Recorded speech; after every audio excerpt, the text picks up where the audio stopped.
Hi everyone, welcome to the visual guide for the Voidcast Dais Extreme. This is the newest Extreme trial made available by patch 6.4 in Final Fantasy XIV, The Dark Throne. Beyond the shadow of any lingering doubts, my name is Miztech and I'll be your trial guide. Before you start, assign clock positions to each player and split the group into 2 light parties. Each light party will prioritize handling mechanics that form either on the east and west or the north and south sides of the platform, depending on your group's preference. Lastly, further split each light party into 2 pairs, preferably tanks and melees, and ranged and healers paired together for uptime. You'll need these partner pairs for future mechanics. Terra Storm will form 2 massive rocks over opposite corners of the platform. Players will need to move into the safe corners before the rocks fall to the platform, dealing massive damage in wide circles. While this is happening, the boss will begin to cast Lingering Spark. This will cause circle attacks to target the ground under each player at the end of the cast. To avoid massive damage and debuffs, players can stack in the safe zones to bait the attacks and move out of that area as soon as the cast bar ends. Throughout the encounter, the boss will turn to face a random player and begin to cast phases of the blade. This is a massive frontal attack that players must first move behind the boss to avoid. This is immediately followed by another cleave in the opposite direction, and players will have to move back to the other side to avoid the second hit. Binding Cold will deal massive raid-wide damage and apply a 9-second frostbite debuff to all players. Be sure to mitigate and heal through this appropriately. The boss will then leap into the center and begin to cast Gale's Sphere. Similar to normal mode, 4 adds will appear on the outer edges of the platform in succession and then attack the platform in the same order, forming single safe lanes for each round of attack. On extreme mode, the north and south adds will always spawn first in a random order, followed by east and west in a random order. Players will have to pay close attention during the cast to remember the order of the spawns, and thus be able to dodge the incoming attacks appropriately. As the first set of Gale attacks go off, the boss will begin to cast Arctic Assault, which will divide the platform in half and attack opposite sides of the boss. This overlapping mechanic essentially limits the available safe zone of the second Gale attack, and players will have to move into the appropriate area behind the ice arrows to avoid getting hit by both attacks. Immediately after, players will move into the safe lane for the third Gale attack before finally moving into the final safe lane. Once the final Gale attack resolves, the boss will target a random player and cast another Phases of the Blade. Move behind and then back in front to dodge both attacks. Another Binding Cold raid-wide to heal through, and then the boss will cast Void Meteor, targeting the 2 tanks for 4 comet hits before one final larger meteor blast. Tanks should move away from the others and pop appropriate cooldowns. Next, the boss will jump to the center,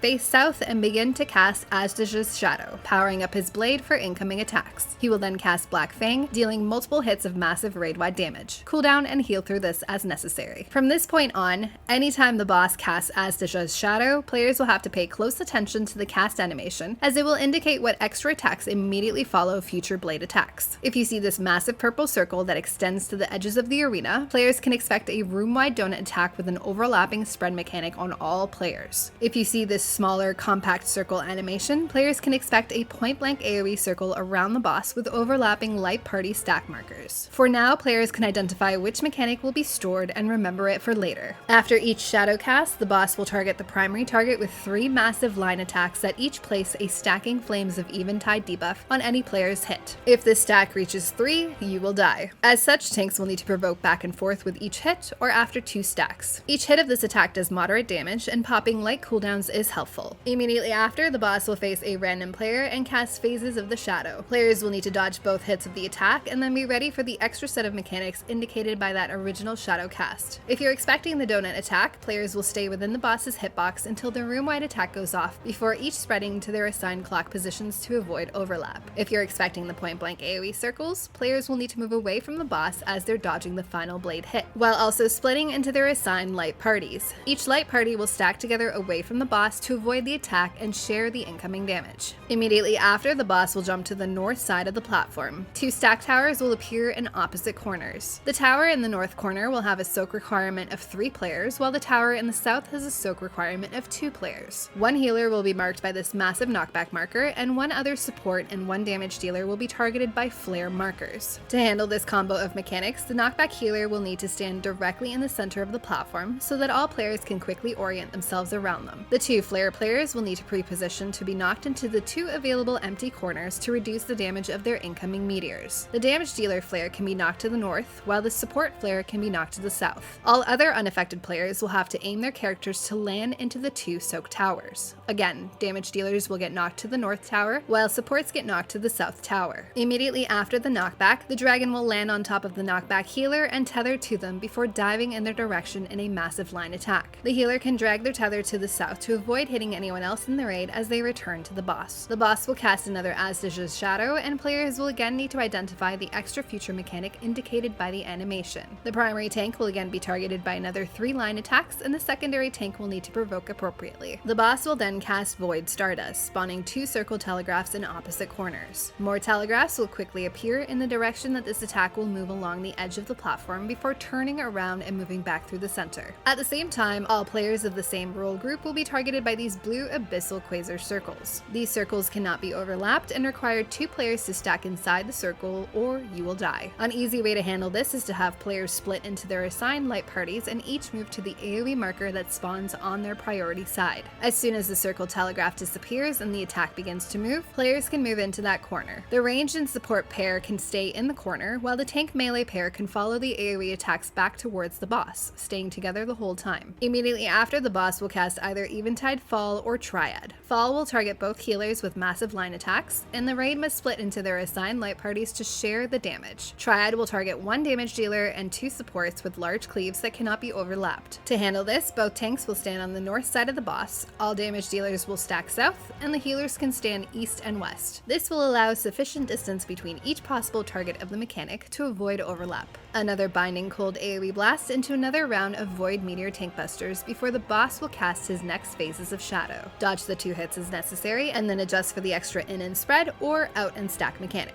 Next up, the boss will cast Terra Storm again. As the 2 rocks are forming in the corners, the boss will also cast Arctic Assault, and all players will need to identify the single safe corner and move into it. At the same time, 2 healers will be targeted with stack up markers. To handle this, one group will stack in the safe zone corner near the center, while the other group moves to the outer corner to avoid overlap. Another Binding Cold blast, and the boss will return to the center and cast Gale Sphere again. Players will need to identify the order of the clone spawns and be ready to dodge into each safe lane as necessary. However, during this Gale Sphere phase, players will be targeted by the blue quasar circles or the 2 stack markers. These mechanics will resolve during the first set of Gale Sphere explosions, and players will need to spread for these mechanics appropriately within the safe lane. The second Gale Sphere explosions will overlap with another Arctic Assault wall just as earlier. Players will need to stand in the safe lane in the area behind the ice arrows. The third Gale Sphere explosion will be handled normally. At this point, the opposite markers from the first set of Gales will appear over players. Stack or spread in the final safe lane as necessary. This is immediately followed by a vanilla blade attack. Move behind and then back in front to dodge both hits. Another Binding Cold raid blast to heal through before the boss casts Asda's Shadow once again. Remember to pay attention to the animation, and tanks be ready for those line attacks and tank swap as necessary. The next Void Stardust cast will have the initial AoE circles appear at the edges in the center lanes first, before turning and traveling down the outer edges. Essentially the reverse pathing of the first Void Stardust cast. Once again, all players of a role group will be marked for blue quasar circles. This is handled in the same manner as the first set. Players can move to the circle that spawns on their priority side, wait for it to disappear, and then move into that area to dodge the rest of the attacks. Healers and ranged will stay put, while the tank and melee pairs follow the attacks back towards the boss to avoid overlap. As the blue circles are resolving, the boss will also cast Lingering Spark.